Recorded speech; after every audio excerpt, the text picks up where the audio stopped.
3 বছর ধরে একটা মেয়ের বিয়ে আটকে থাকলে মেয়েটা কতটা কষ্টে থাকে। তো যারা তোমরা মেয়ে তারা তো অবশ্যই বুঝতে পারছো।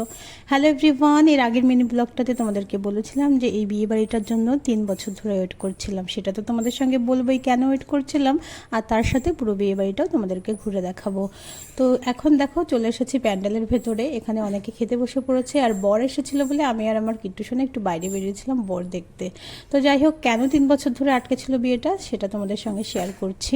অ্যাকচুয়ালি এই মেয়েটার যে বছর বিয়ে ঠিক হয়েছিল সেই বছরই ওর ঠাকুমা মারা যান। তারপরে পরের বছর যখন বিয়েটা হবে তারপরে ছেলের যে দাদু ছিলেন তিনি মারা যান। তো এই 2 বছর কালো অসুখ থাকার জন্য মেয়েটার বিয়েটা পিছিয়ে যায়। দেন তারপরে মেয়েটার 20 বছর কমপ্লিট হয়েছিল, মানে শূন্যতে তো বিয়ে দিতে নেই, সেই জন্য সেই বছরটাও এর বিয়ে হয়নি। তো এই করে করে না 3টে বছর পার হয়ে গেছে। মেয়েটা আজকে অনেক খুশি যে 3 বছর পরে হলেও এই ফাইনাল দিনটা ওর জীবনে আজকে এসেছে। তো তোমাদেরকে এখন ছাদনাতলাটা ঘুরিয়ে দেখাচ্ছি। দেখো কতটা সুন্দর করে সাজিয়েছে। আর এই যে আসন দুটো দেখতে পেয়েছো না, এই দুটো কিন্তু আজকে যার বিয়ে সে নিজে হাতে বানিয়েছে।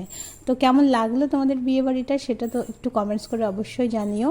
আর এরপরে কি খাওয়া দাওয়া করেছি বিয়ে বাড়িতে সেটাও তোমাদের সঙ্গে শেয়ার করব। আর এখানে কিন্তু দানের জিনিসগুলো সবটাই রাখা ছিল, তোমাদেরকে একটু শেয়ার করে দেখালাম। তো দেখো কতটা খুশি, দেখেছো।